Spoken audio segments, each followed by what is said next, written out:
Little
What's going on, party people? Welcome back into the Morning Glory Show for another edition. We're joined by my two great co-hosts, as always, Jonathan Miller and B Will at B Will TFTV and TFTV Sports and Esports Valen. How are we enjoying the snow, boys? Man, We're not. Yeah, no. We're not. We're not enjoying Terrible. it. No. Slipping and sliding. It's freaking. I don't know about you, Jonathan, but in Clarksville, it was 9 degrees last night. So we're not enjoying this. Yeah, Middle Tennessee is not. We're not doing so hot. It's 11 degrees right now. The snow didn't even fall like pretty snow. It fell and like just iced over because it's so cold. So yeah, this is the non-enjoyable stuff. And I just got back from Colorado. I literally flew back to Tennessee with a snowstorm and then landed with more snow. So pretty over it right now, to be honest. Yeah. No, over here in Oklahoma, we got hit Tuesday, got 8 to 12 inches, and it started as just the sheet of ice, just like you guys, and we got the powder on top of it. So it's just impossible to drive anywhere right now or do anything fun. I think we had a wind chill of negative 18 yesterday. Oof. Just stupid. I think it's coldest I've ever seen it here in Oklahoma. But yeah, we're talking Titans. As always, we're going to hop into some of this media discourse and talk about these quarterbacks, as we always do. These last couple of weeks is what it seems like. And we had this trade proposal, we'll say, via the New York Jets and Mr. Brett Hoffman, at Brett Hoffman Jr. I'm gonna take it with a grain of salt. I mean, I try to vet these guys as much as we possibly can and see if it's reliable, at least. 2,000 followers. I mean, he's got something there. Works for PFF, works for Sleeper. So he's within the space, but I can't tell that this is probably reliable or not.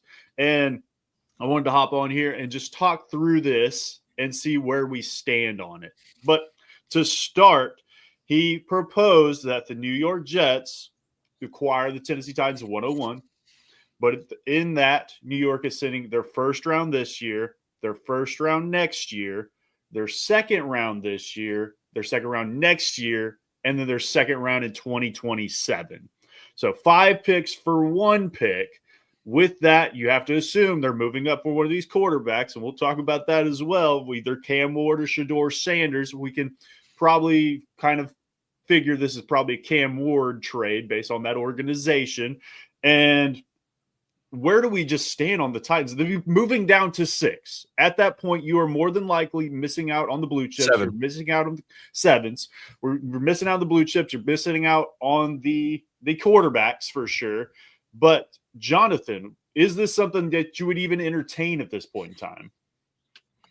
I mean, those are 5 premium picks, so I think you have to entertain it, right? Like that's the whole game right now. But I've been very vocal in saying that the Titans need to stick and pick a quarterback. And what this tells me is that if there is legitimate, if this is even slightly legitimate, which a part of me is skeptical, there's probably a package similar to this, but I don't know. I'm kind of 50-50 on it because on one side of the coin, most people are saying if this is real, then the Titans would just slam accept, right?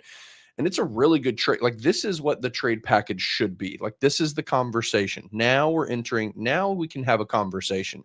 The trades that people have been talking about, the Jimmy Johnson chart says that 2 third-round picks and a fourth will do it. It's like, dude, like that, you're talking about moving up to number 1. And we all knew that as we inch closer to the draft, these quarterbacks, because there's really only 2 quarterbacks in this draft, if we're keeping it a buck, these 2 quarterbacks are going to continue. Their stock is going to rise because as we get closer, the draft gets more real, and only 2 quarterbacks with let's call it 4 or 5 quarterback needy teams. Like naturally, that's what's going to happen. But what's interesting is we have to get to the free agency first, right? Like we have to see where the dominoes fall. I still don't think that changes things for a team like the Titans, the Raiders, or the Giants. They still need to draft their future at quarterback, and I guess you could throw the Browns in that mix. But this trade, if it's legitimate, and let's assume that it is, maybe it's not the exact package, maybe it's close, then this is just the tip of the iceberg. Like we haven't gotten to the climax here yet, right? Like if this is where the trade is initially, then the Titans should be doing backflips, because that means that things should heat up and offers should increase and get better. And if an offer comes to them, and if they think an offer is going to come to them that is better than this, then we do have to start having that conversation, right? Because if you're talking about 5 or 6 premium picks, then as someone who, if you're asking me what I'm doing, I'm sticking and picking a quarterback unless someone just blows me away. And this trade package that we're talking about being rumored is pretty close to blowing me away. It's not quite there, but I could potentially get on board if a deal got a little spicier than this one. But I think what it also does, Jake, on the flip side of that, and I think I think you both will agree with me, but especially B Will, he and I are on the draft Shador, Cam. I don't care at this point, but I need a quarterback. But what this tells us, this type of offer means that there's validation in drafting one of these guys at number 1. And the media keeps telling us, and NFL executives and people who think, or experts, NFL experts keep telling us that it's not. Like Mina Kimes had the gall to go on TV a couple weeks ago and say the Titans should not draft Cam Ward or Shador, but the Browns should. That to me, it just makes no sense. The Titans should not draft Cam or Shador, but the Giants should trade up and draft him at number 1. That makes no sense. And B-Will, you weren't here last week, but I literally screamed it at the top of my lungs on this show last week. That just makes no sense to me. So if this is legitimate, it's great news for the Titans either way, right? Because either you end up with a really great package, one that'll be better than this one, because if you're getting this offer at the end of February, imagine what these offers are going to be, close to draft night. So it's encouraging, but I'm still. What this does is this also validates my point of one of these guys are worth drafting a quarterback. Yeah. I first off, I'll say, as a fan of football, your life will get exponentially better when you stop watching the national media and all the stuff they spout. I'm telling you, they're idiots up there. They're paid to peddle and incite, pandemonium, and that's what they do. But now that's off my chest.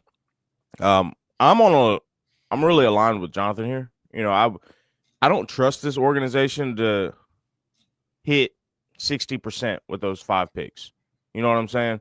So you can really throw 2 of those picks out the window because we're going to bust on at least 2 of them. And really 3, to be honest. I'll say you can throw 3 of them out the window because we're going to bust. So is it worth those 2 picks or no? It also depends on who those 2 picks are. So it's a waiting game. I just don't trust this organization. I don't trust Brinker. I don't trust Borgonzia. They got to show me that they can draft well until I give them that luxury to say, hey, you need to trade back and get 5 picks instead of picking the quarterback of our future. Right now, we've got the keys to draft our quarterback of the future. And for me, that's Shador Sanders, obviously, because he fits us like a glove. He fits a system like a glove. He'll bring this team into more of a spotlight that's been needed for a very, very, very long time. But overall, I'm really aligned with Jonathan, and it's really based on I don't trust this organization. I don't trust this front office to make the right decision 3, hell, even 2 out of 5 times. So that's where I'm at with it. I was going to make that same point, but I was going to say it way nicer. No, I ain't going to say it. I was going to say that. I see it the same way, just slightly different. And that's because, I don't trust this organization either. And with the 101, hey, maybe that's a 50-50 shot. We'll say. I think it's probably lower than that with this organization. Bad organizations make bad decisions. But if I'm rolling the dice on that, and hey, maybe this seventh pick is a 40% chance, and then the one in the second round's 30%, and then you got next year's first, and then those 2 additional seconds. I'm rolling the dice, and maybe we get 2 players out of that, opposed to maybe just missing on 1, because I think it could be very similar in that right. I pulled up the trade and just the value of it on the Fitzgerald Spielberger. I was about to say, if you pull out that Jimmy Johnson, I'm gonna put my Jimmy on it. No, that's garbanzo beans. It's Mike Bergonzi. But basically, the 101 is worth 3,000 points, and Okay. that's the top of the top. But if we look at the Jets, just trade value for that, it's 2,000s for the 7th, essentially 1,000 or 1,100, 1,200, 900, 900. So you're essentially doubling your value. You're getting 6,000 points for 3,000. So with that being said, this team is not, in my opinion, just a quarterback away. You have to fill out the step. I get that the quarterback is going to elevate everybody around him, especially on the offensive side of the ball. But how far can you elevate a guy like Jaquan Jackson, Nick Westbrook-Akine, all these other players around them? And we've talked about this quarterback class this year, and you can even talk next year and maybe even 2027. But I just don't know if Brian Callahan's the guy. And I'm not willing to just say, hey, I'm going to give you your quarterback, and maybe I'm shipping you out the door here in 7 games down the line. And then we're just kind of resetting that button. We got to find another quarterback or another coach to fit this quarterback. And Jake, I'm not applying it that way. You and I both know Shedeur fits more than just Brian Callahan. He does. Yeah. Yeah. So I don't know about that point there. But I mean, I can see your perspective where let's give him another, a few more shots at it. It's like hitting cleanup. You want another at bat. You know what I'm saying? Yep. It's just this cleanup hitter has been in a slump for years, and I'm not a fan of that. I'd rather sub the guy out. That's what I'd rather do. But we can't do that with our team. So that's why I say let's stick and pick, man, and figure it out. I can't get down with this team isn't a quarterback away. I keep hearing that. It's like that's another national media buzzword that's been thrown out for the Titans a lot, and that gets thrown out for basically the bottom 2 teams every single year that don't have a quarterback. So I understand why people are saying it, but let's debunk that statement really quick. This team is not a quarterback away. We've already talked about on this show many times, so I'm going to save you guys the long and winded about how the quarterback elevates other positions on your team. They just do. But more importantly, it's the most important position on your football team. So it doesn't matter if your team is a quarterback away. You want to know why? Because if you draft the quarterback and it hits, I'm not even talking about the playoffs. Your team just improves, and then it improves because this player that's good enough gets better. And then is this the foundation of your football team? So we have to stop talking about this team as a quarterback away. That doesn't matter. You have every single year you are going to address needs, and every single year every team is going to have needs because every single year every team has turnover. So we can't really say like this team is a quarterback away. This team needs a quarterback. That's the most important position in football. So you need to address the most important position on your team. And if you can address it, meaning you don't have to, if we're sitting here at number 7, Jake, and we desperately need a quarterback, then we are talking about exactly what you're saying, where it's like, okay, we probably need to kick the draft a quarterback thing because we're just not in position. It's not worth giving up 4,500 of our Jimmy Johnson points, or however you want to put this. You see what I'm saying? Like, it's at that point you have to figure out the quarterback in a different situation. The Titans are not in that spot. They are sitting with the number 1 overall pick and 2 very capable, very draftable, very likely franchise quarterbacks right there in the pocket. You don't have to give up extra capital. You don't have to trade any players. You don't have to do anything. You just have to evaluate and take the right guy. And once you do that, you can still improve the other holes that are on this team that are not a quarterback away. And guess what?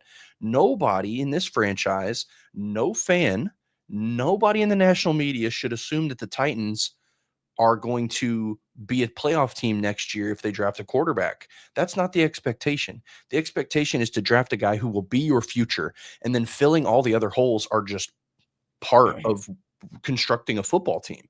So like we as a fan base, we just have to hop off this. Like it's argumentative to the point of we should or shouldn't draft a quarterback. And at the end of the day, you're in one of those two buckets because you either think that these guys are good enough or you don't. And in my opinion, you've either watched the tape or you haven't, and you're just listening to everybody else vomit their opinion into your mouth. Yeah. Because at this point, here's the thing too. Baseball has a stat: wins above replacements. They can have a stat very similar with quarterbacks in this league too, just to how valuable quarterbacks are to the team.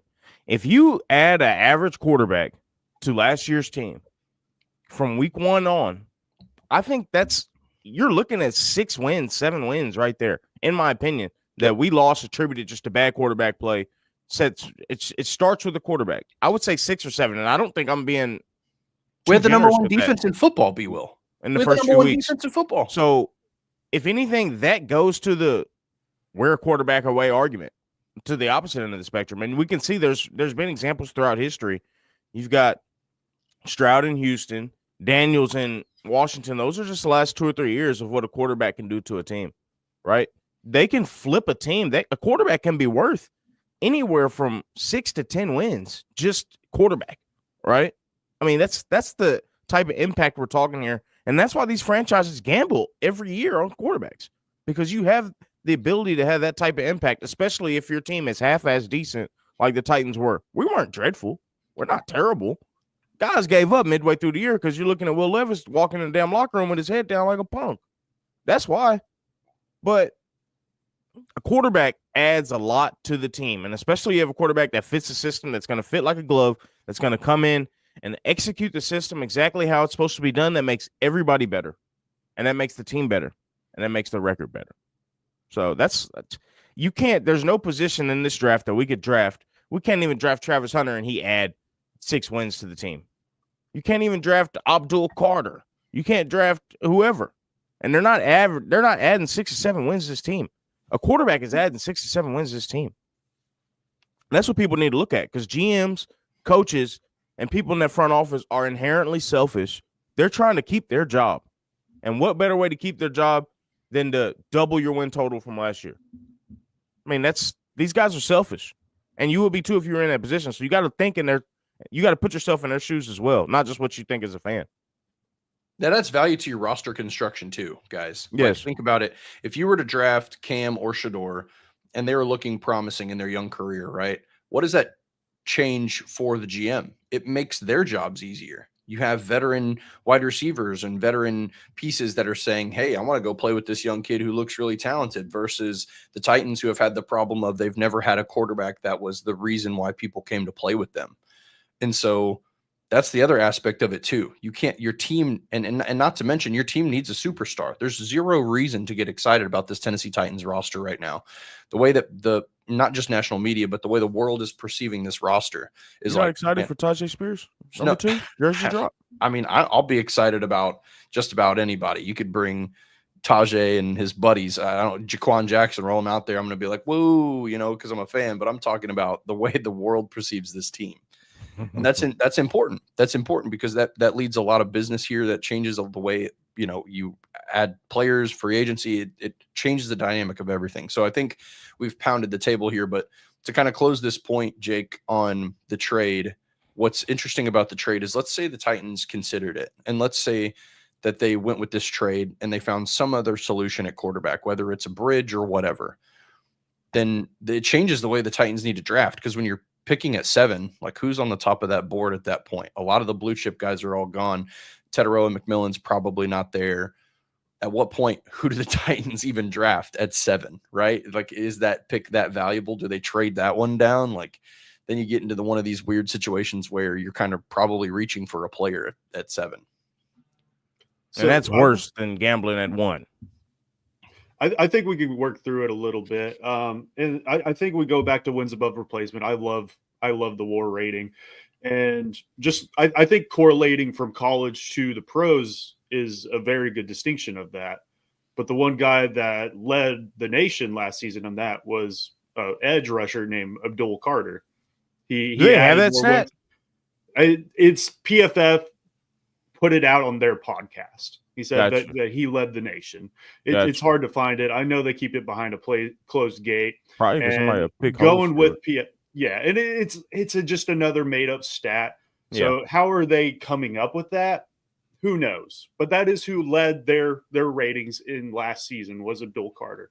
which is interesting. We can talk through this. I'll say the Jets trade up to 1. They draft one of these quarterbacks. We can look at maybe Abdul Carter goes to the Browns. Shador falls to the Giants. Then maybe Mike Vrabel gets Tedero McMillan, Will Campbell, Travis Hunter. He can go a multitude of those ways. And I think it kind of falls down the board to that. And then the Titans are sitting up there at 7 with their dick in their hand. And then who are we looking at? They're Jimmying the hand. They're Jimmy Johnson in the hand. They're Jimmy Johnson, and Jimmy Johnson points at his Jimmy. That's what he's got in his hand. My number 1 wide receiver would still be on the board at that point, and Luther Burden.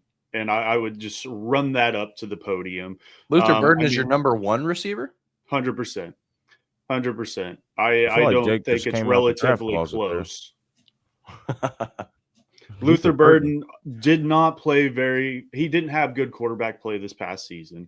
But when I watch him on the field, I just see Amon-Ra St. Brown.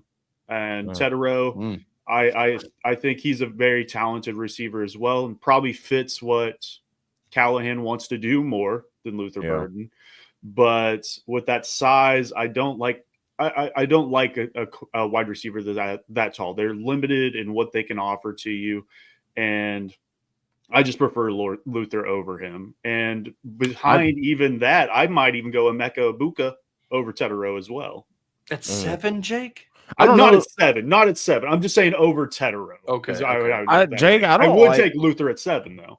I don't like big, tall, freakish receivers like that either. Not in today's NFL. Now, 10, 15 years ago, that's the guy I'm taking. It's just you're hoping for Mike Evans. And if that happens, you're smooth sailing. I absolutely love that. But not everybody's hoping for Mike Evans. Lanky though. He's not even really Mike Evans. In the comments, he's backing Jake on the Burden take. So at 7 though, Stoney. At 7, that's the problem 100%. I have. Number 1 wide receiver in the draft. I would take him even higher than that. I would take him over Will Johnson, I think, as well, and probably even Will Campbell, who I think is a guard. So there's a lot of ways you could even look at that pick, and maybe you can go. Mason Graham would still be on the board. I get it. You got Sweat and you got Jeffrey Simmons, but there's so much depth at interior defensive line in this draft too. This is a stupid, crazy draft because of the depth that is at unvaluable positions. Interior defensive line, super depth. This is the deepest running back class I've ever seen.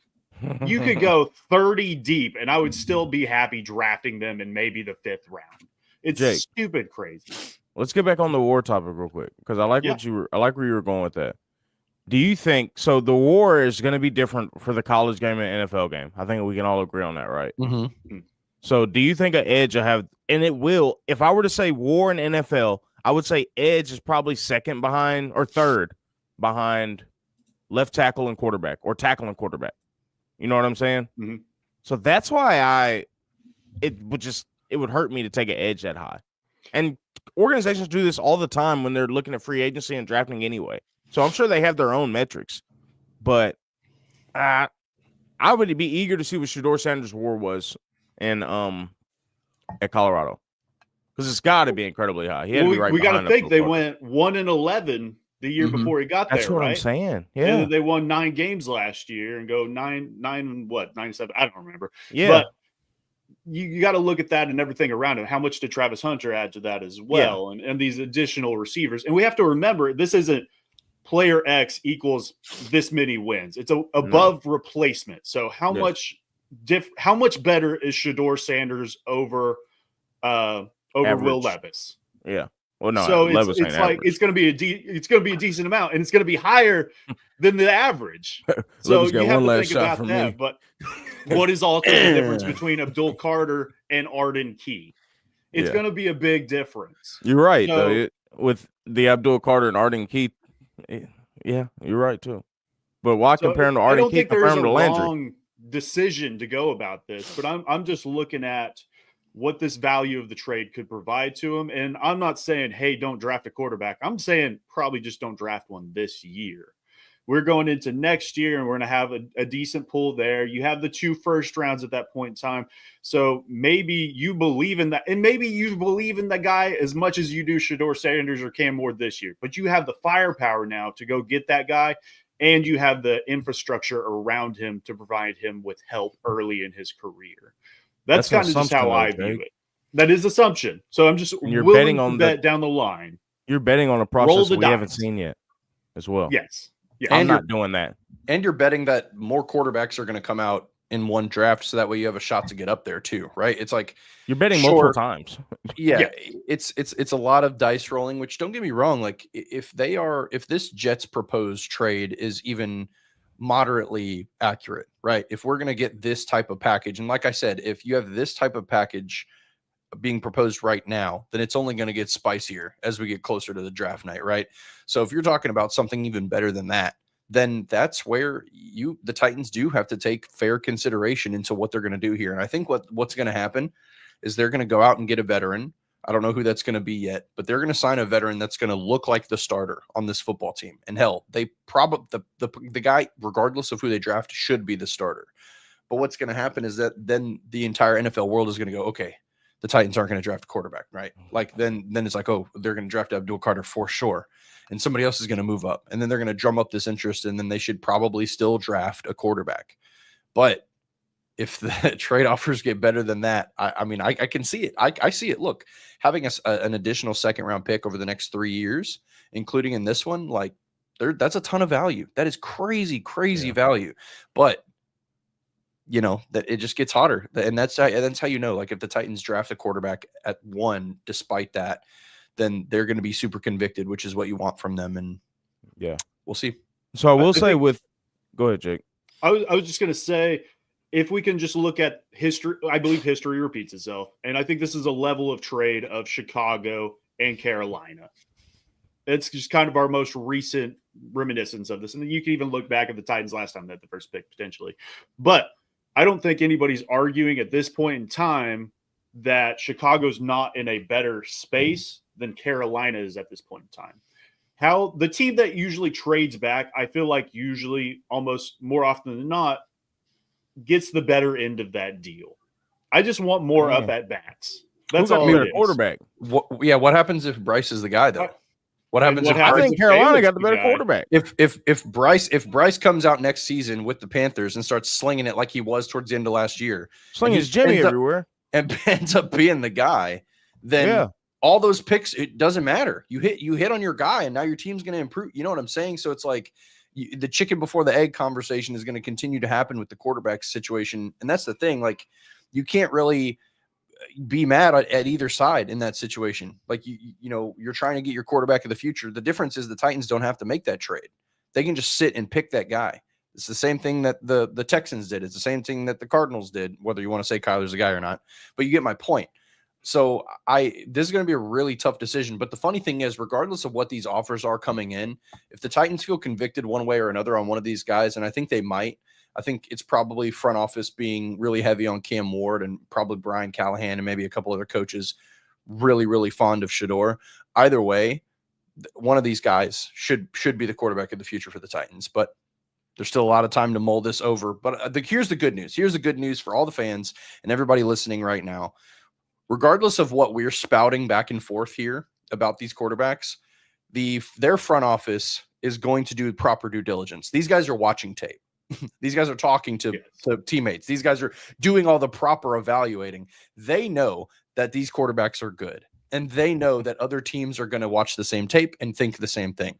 So they're not going to get tricked into thinking, oh, well, you know, we can just wait for 2026 because Arch Manning will come out and, you know, all these other guys, like Drew Aller is going to be there. It's like none of that matters right now. All of them have a job right now, and they're sitting with the number 1 pick, and they're looking at 2 quarterbacks that are very capable. They're going to see it. So regardless of what we're all talking about, regardless of what Mina Kimes, what her opinion is of what the Titans should do, I think it's very likely that they stay and pick a quarterback at this point. Because you got to think, like, Miss Amy is not telling them to pick one player or another, but I promise you, she's had a stern conversation because she feels the heat of where this franchise is right now. Not just, I mean, I don't know if you guys saw, but that last game against the Texans was brutal. There were more people at Blackman High School around the corner from me watching Friday Night Lights than watching Titans football that Sunday. So, you know, you have a big stadium coming. You have no one to sell jerseys for. You know, we've all bought our Big Jeff jerseys. Sell Abdul Carter jerseys. Yeah. Yeah. So I don't know, man. It feels like all signs pointing to a quarterback. That's what. And here's the thing. This team, like you said, they've been doing their due diligence at quarterback. They've been looking at these quarterbacks for a very long time. Yep. Scouts have been pictured at Colorado practices dating back to early last year, if you've seen. They've been doing their due diligence. And I get it was a different, you know, head of the snake back then, you know, year before last. But they've got plenty of information on Shedeur Sanders. So, you know, if that's the guy, that's their guy. Especially with the news coming out of the conversation they had at Shrine Bowl. That wasn't their first conversation with Shedeur Sanders, but it was glowing review. So, you know, we'll see. I think MB had a good comment up here at the top that we can come back to. He said, Jonathan, that's good QBs only. That's what we were talking about that a little bit ago. He said most QBs in the league are not force multipliers, though. How confident are we personally? Well, go ahead. Here, yeah, let me answer that. Here's the thing. Almost jumped out of his chair. Yeah, okay. Let's. No, I'm glad that came up. MB, do it again. I'm no. MB, I'm glad that was a shot of that was my coffee this morning, MB. It's espresso. Yeah. No, so somebody screenshot Jonathan's face real quick. You have no. I'm glad that came up. Timestamp that 30, 80, or 49. Bro, I was asleep before. No, I'm glad this came up because here's the thing. You're absolutely right. Most quarterbacks in the league are not force multipliers, but teams, here's the thing. You're not going to have very many elite quarterbacks that elevate your team. That's just fact, right? Like we all know it. It's the reason why the league stays healthy on the bottom because everyone's constantly going for that quarterback. The hype is there. The merchandise is sold. The sponsorships are sold when it happens. But here's the thing. The Titans have been on the back end of the non-force multiplier quarterback situation for many, many, many, many years. You could argue all the way back to Steve McNair. And where they're at right now is they're at a fork in the road. They can either go one of two directions. You can either draft Abdul Carter or Travis Hunter or trade back and get some capital and make your team better by adding good players, which is what every team wants to do. And then you have to go with some sort of veteran quarterback bridge. You have to go with an Aaron Rodgers, with a Derek Carr, with a whoever, Sam Darnold, whoever is available, right? And those are not bad options by any means. But are those guys force multipliers? Like, do they put you over the top and make you win games? Like, you could argue that maybe, but who knows, right? Like those guys, we kind of know who those guys are. They've been in the league. We've seen what they are. We saw Sam Darnold have an MVP season and then absolutely piss his pants in the playoffs, which is what happens with most guys. Or you can go to the other side of that fork and you can try to take your stab at what could be a force multiplier quarterback like a Lamar Jackson, a Patrick Mahomes, a Josh Allen, one of those guys. I'm not saying that these quarterbacks are those guys, but I'm saying that they could be, that they very, very well could be. And either the Titans are going to take this point, which many people think make your team better, go this way, improve your football team because you're not just a quarterback away, and you can add talent, go from there, right? That gets you to 500. That gets you to 9 wins.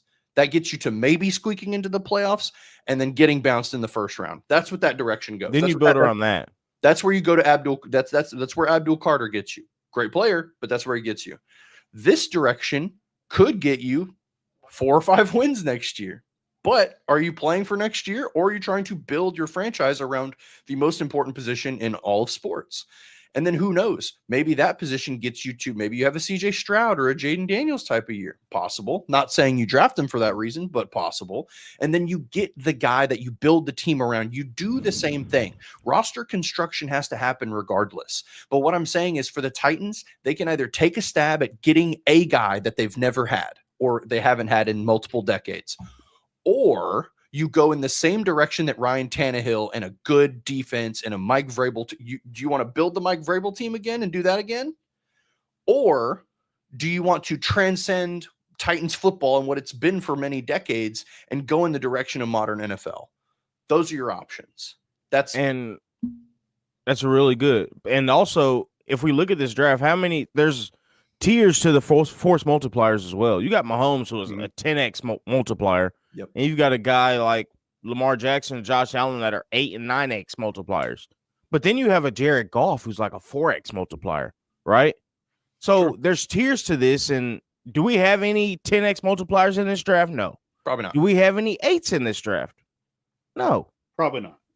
So take your 4x that's also at a premium position at quarterback that you can sew that up and then build around that while you have the chance. Because a 4x multiplier, many teams would pay top dollar for a 4x multiplier.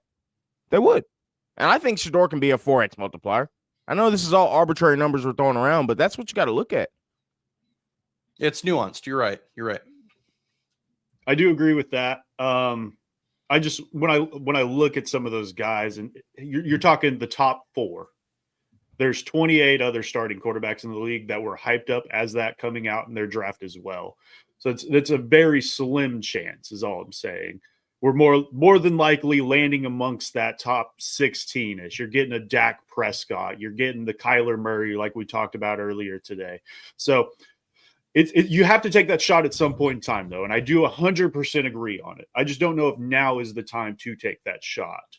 And I think we got another great comment from Stevie. If you go bridge, does Levis get another season? Yeah, probably not. He's going to be on the team. He's going to be on the team regardless. Yeah. It's the level of bridge you come in. That's a great point, Stevie. So if you bring in a vet, you're likely not drafting a guy, and you continue the development of Will Levis. Like, this is a conversation I had. I'm not saying that I'm advocating for this. I don't. I think they need to move on from Will. I think they need to even trade him. But what happens if you bring in a bridge is that you keep Will Levis and all the development that has happened for him with Brian Callahan, right? Like, you got to think, sure, did he regress in certain ways that were really major? Yes. But did he also improve in a lot of areas that he needed to improve in? Also, yes, right? And so the development, the teaching is there. It's happening. And I think that if they go with a bridge, whoever that might be, and by the way, there is one guy who the Titans could add where I'm like, cool, let's punt the ball on drafting a guy. That's Stafford. And I just want to make this very clear. I've said it before. In the middle of the season, I said the Titans needed to try to trade for him. So now it's becoming potentially real. I'm just throwing that out there. But yeah, I think Will gets another shot to stay on the team and potentially be the guy. He'll develop and sit behind whoever that quarterback is, and maybe that's that. And so then you can kind of justify a trade down or an Abdul Carter pick or something like that. And so that's still on the table. It's still very real. I just don't think the Titans should do it. Yeah, I'd rather see Vinny Testaverde in a wheelchair than Will Levis out there on the field. I'm telling you, I don't want to see that guy in a uniform ever again. Good point, though, Stevie, and I think there's validation to it, especially if you have a guy like Stafford come in. I mean, that was Levis's comp coming out of school. Yeah. So there could be some validity to that in that scenario. I think that could be beneficial to Levis, but right now, Vinny Testaverde over Will Levis.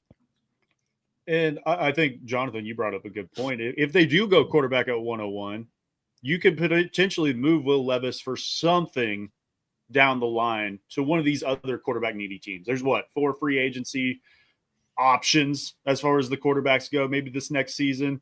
Yep. There's probably 7 needy teams, if not more. Maybe this is more realistic, is they draft a Shador, Cam Ward, and maybe they're flipping Will Levis to, say, the Jets for a day 3 pick. Yeah. Day 3 pick. And I think that's probably the more realistic scenario, because at that time, I wouldn't want my 101 going into camp and we'll say competition with Will Levis. There's going to be that discourse where Shador, love him to death. Cam Ward, love him to death. Titans media and Titans fan base in general, though, they are very easy to go after these guys, we'll say. Yeah. So maybe week 2, you have Shador. He's starting. You're 0-2. He didn't have a great game. It was fine. There's going to be the clamorings from the rafters saying, hey, put Will Levis back in. It's going to be few and far between, but that's going to happen. I'd rather just nip that in the butt earlier than we can. Say, hey, good luck. Have fun over there in New York, Will. Live it up. Hellman's is up the road, I'm pretty sure. And we'll ride off into the sunset. And that's the thing too. Like you need a veteran to come in and assume that starting role. Like even if you have a guy like Shador who is very capable and probably one of the more ready quarterbacks out of college to play the pro game, you still don't want to rush him out there, right? So bringing in a veteran makes sense for a couple of reasons. One, they get a chance to kind of, show the young quarterback the ropes, and that there's going to be a handing of the torch somewhere in the near future. You can't do that with Will Levis because he's a young guy and he's trying to be the guy for somebody's future. So just like you said, Will can't be the veteran in this scenario where you draft a young guy who sits behind him, because then you have all that discourse back and forth. And then what happens if Will starts playing really well? And then all of a sudden you have this weird Jordan Love situation. So yeah, you can't potentially put yourself in that spot. So it's either one of two options. You add a veteran that's going to be the starter and Will is your young developmental backup, or you add a young quarterback and you draft one and then you have a veteran and then that's your young developmental backup as your rookie. You can't do both, unfortunately. And to be honest with you, it's very likely that they trade Will Levis and then he goes to a team that does a really good job with quarterbacks and then he has a pretty okay career. So we'll see. I'll tell you, feels like a very real thing since he's a Titan. I'll tell you what I would do. And I know he came out of retirement this year, but I think he's a really good option mentally. Don't you dare. No, I think he's really good option mentally. Yes. That's who I would bring in as a backup, if possible. That's who I would bring in. Just because you need him to start, not to back up, right? Are you saying just start your rookie quarterback? I'm saying bring in a Cam Ward or Shador and also bring in a guy like Bridgewater to mentor. Pay him top dollar to be a backup, but also because of how much he's going to bring, he's like a second coach there, but he's the prototypical pocket quarterback. And that's who I look at when I see Shador Sanders. I see Teddy Bridgewater a little bit, so he can help him a lot in that facet too. So I would love for that to happen. I just don't know if Detroit would be willing. I know he signed an extension in January, but I don't know if that was just for this season or also next year as well. I just don't think it's likely that the rookie starts because of Borgonzi's history, because of Brinker's history. Like these guys want veterans to come in ahead of them. And that's the thing. You have to also factor in the Titans' history of drafting young guys and putting them directly out there. So all signs are kind of pointing to this rookie should sit for at least a half a season, at least for the start of the season. And let whatever veteran come in here. It could literally be anybody. I don't know. I don't see Shador sitting. Yeah, I'm kind of on the same boat. I think Shador comes in and probably starts, even though he probably could do for a sit or a red shirt year. Cam Ward, I 100% want to sit him for that first I'd rather sit Cam for sure. Yeah. With a guy like Bridgewater in front of him. Like, I think that could be excellent. And that's sort of appeasing to both crowds. I like that idea. I'd rather have Bridgewater coach. He can do both. Yeah. I think there might be a better option if you're having somebody come in to start in front of one of these quarterbacks. I'd rather have Jameis. Honestly, no, it's just same. But you gotta talk. Jameis and Cam Ward in the same room together. Oh, yeah. I mean, you gotta protect this fan. We're gonna be eating those dubs. So. You gotta protect these fans from themselves. We can't have anybody like Jameis or Levis in the same room as the future quarterback. You just can't. They're going to start talking stupid. So, well, they're going to be talking stupid regardless of they will. Whatever option we go against. We'll shout out Daniel in the comments. He's dropped quite a few bombs that we haven't really gotten to. The one I wanted to bring up is we could bring in a veteran bridge and draft one of these developmental guys later in a Milroe or Dart.